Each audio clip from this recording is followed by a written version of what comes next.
Good afternoon. As the sun rose this morning, I opened my eyes from a dream and was struck for a moment by the sound of the geese, hundreds of them, crying loudly. And they were all flying the wrong way for the winter. Did you hear them? They were all flying north as though the world had been turned backwards overnight. My apologies to Ms. Cochran. I cling to my paper because I'm nervous, but hopefully my presentation is still worth telling. Today I'm presenting my research project titled, "This Year the Birds Fly North," which was only made possible through the unique opportunities provided by the class HC 444, Decolonizing Research, the Northern Paiute History Project. My goal through this project is to provide you in the audience and those who read my paper with an introduction to the powerful medicine man of the Northern Paiute tribe, Oits, and to afford a brief glimpse into the single segment in time when the Northern Paiute were forced from the Malheur Reservation to the Yakima Reservation in Washington. On the first day of class, Professors O'Neill and Hatfield asked us, "How did you come to know the past?" I instantly thought of those thick, bland textbooks used in school like the one on the slide, but I also thought of the stories my mother tells me about our relatives and the hardships they faced in their lifetime. Other students around me mentioned historic novels, TV shows, movies, and other story-based ways of knowing the past. Is one way of knowing the past better than another? More reliable? A better way of knowing the truth? I feel that truth is subjective, and that history is a holistic collaboration of many truths, all told together. Through my initial research, I was drawn to the study of Oits, a man remembered by the Burns and Warm Springs Paiute as able to control the weather and heal the sick with his touch, a prophet and a powerful medicine man. But remembered in published books and papers, typically as the terrifying leader of a cult or a conspirer against Indian agents. How could he be represented on one way in papers and another way in the memories and oral histories of his people? Myra Johnson Orange sitting over here. My paper presents Oits as he was remembered orally by his family and many Paiute tribal members, passionate, powerful, yet humble in his healing powers, and with a personal and deep spiritual connection to the earth and to the elements. I've been incredibly fortunate to work with the wonderful great-granddaughter of Oits, Myra Johnson Orange, and I hope my paper can serve as a written story that adds another voice to what is currently written about Oits in scholarship.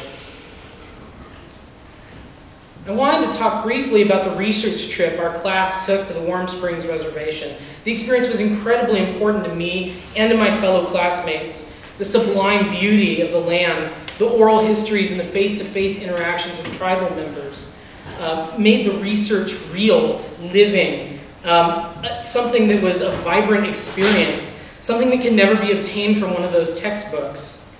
It was on the trip that Professors O'Neill and Hatfield offered me the option of a creative research project.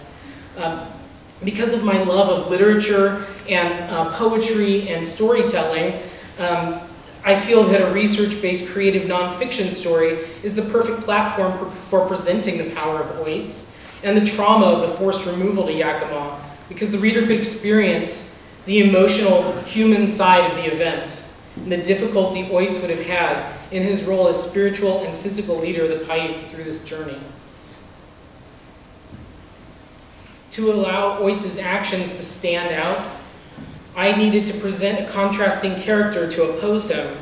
I found that contrast in Sarah Winnemucca, a Paiute woman who often worked as a translator between the Paiutes and whites and is considered by many Northern Paiutes as a traitor to her people. Her family was deeply afraid of Oits and his powers, yet it is Sarah Winnemucca's viewpoint on Oits that was recorded and published and carried into print today. In the narration I tell, Sarah Winnemucca speaks only English, and speaks of the Indian agents in Malheur and of her distrust of Oits. In addition to Sarah Winnemucca, I've included the story of a fictional Paiute family in order to show the cold conditions, the lack of food, the death, and the personal loss that the Paiute people experienced on the trip to Yakima. Much of my research has been centered upon understanding the culture, the struggles, and the day-to-day existences of the Northern Paiute people in the late 1800s, following the politically tumultuous aftermath of the Bannock War, and the change from a kind Indian agent who supported the Paiute to an agent who, as most accounts have indicated, wanted the Paiute eliminated. I consulted Yakima microfilms, Malheur records, Oregon newspapers, and oral histories of our tribal partners to recreate the details of daily life on the journey. In addition to these primary sources, secondary sources such as books about Sarah Winnemucca, the massive research work of James Gardner, and one of our class partners, and books written by white settlers have also illuminated both the culture of the Paiutes from the Paiute perspective and the way Paiute were often misunderstood or misrepresented historically.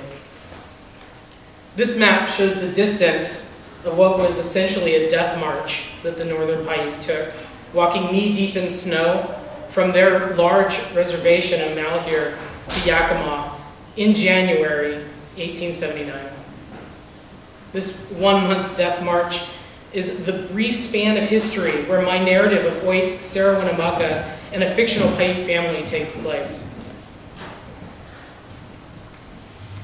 When Indian agent Reinhardt of the Malheur Reservation forced the Paiute to walk to Yakima in winter with little food and little clothing, it was one of the final attempts made by the U.S. government to eliminate the Paiute from existence. Thankfully, this attempt was unsuccessful. Though many elders and children were lost to the cold along the trip and left on the side of the road on the journey, many tribal members survived the harsh walk and the prison camp experience that awaited them in Yakima. Many returned to Oregon within just a few years of this event taking place. My paper opens with a prophecy made by Oitz as a young boy, telling of his people being forced from home to move in an unnatural way at an unnatural time to a place they're unfamiliar with and not welcome. My paper ends with another prophecy made by an older, wiser Oitz telling of his people returning home. My findings through this project have been that the truth is not just what is read in a book. There's great truth in spirituality, in oral history, in emotion, and feeling history. One of the best ways to feel it is to experience it through story. The stories of Oitz are important and need to be told in multiple ways to better understand the vivid history of the Northern Paiute. Thank you for your time.